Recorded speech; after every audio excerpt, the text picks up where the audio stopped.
Bonjour, bienvenue pour ce nouvel épisode de Boursier.com Learning en compagnie des experts de Bing pour mieux comprendre la bourse et ses mécanismes. Et aujourd'hui, c'est le compte-titres que nous allons aborder avec Maxime Chaperon, le responsable service client de Bing.fr. Maxime, bonjour. Bonjour Arnaud.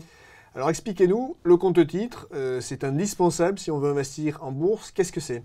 Le compte-titres est un compte d'instruments financiers qui permet d'avoir accès à toutes les bourses mondiales. Un de ses avantages principaux, c'est qu'il n'a pas de limite de versement. Vous pouvez faire autant de virements que vous le souhaitez et aussi avoir vos liquidités disponibles pour réaliser un virement externe lorsque vous avez besoin de vos avoirs. Sur les produits, quels sont les produits qu'on peut y loger dans le compte-titres? Alors sur le compte-titres, on peut loger beaucoup de produits. C'est un compte qui permet d'acheter et de vendre des actions de tout type, françaises, européennes, étrangères. Vous pouvez aussi acheter des obligations, des fonds, des trackers, mais aussi des produits dérivés tels que les warrants, les turbos, les certificats et des produits un peu plus complexes, à savoir les options et les futurs. On y trouvera également le service de règlement différé qui permet d'avoir un effet de levier en fonction des liquidités disponibles en portefeuille. Dans le mode de fonctionnement, qu'est-ce qu'un investisseur particulier doit savoir sur donc le fonctionnement du compte-titres? Alors le compte-titres, il faut savoir déjà qu'il y a 3 comptes-titres possibles. Donc un compte-titres individuel, c'est-à-dire que vous l'ouvrez à votre nom et vous faites vos propres investissements avec, si vous le souhaitez, une procuration afin qu'une personne puisse exécuter des ordres. Il y a aussi un compte-titres joint que vous pouvez ouvrir avec votre femme et chacun dispose des avoirs et a le droit d'effectuer les opérations qu'il souhaite. Et il y a aussi un dernier compte qui est un compte titre en indivision où là, tous les titulaires du compte doivent donner leur accord pour effectuer les opérations.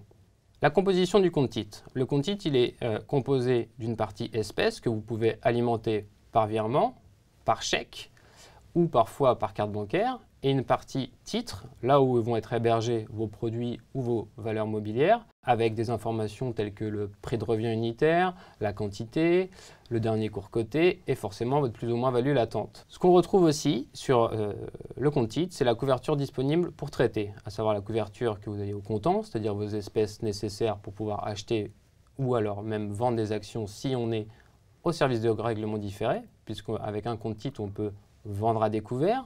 Il faut savoir aussi qu'on retrouve au niveau de la couverture la marge qui est disponible lorsqu'on veut traiter sur les produits complexes, les options et les futurs.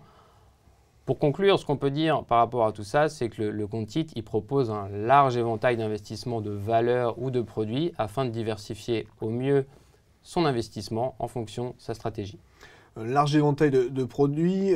Par rapport au PEA qu'on abordera dans une future vidéo, quelles sont les différences d'ordre fiscal avant tout, j'imagine? Tout à fait.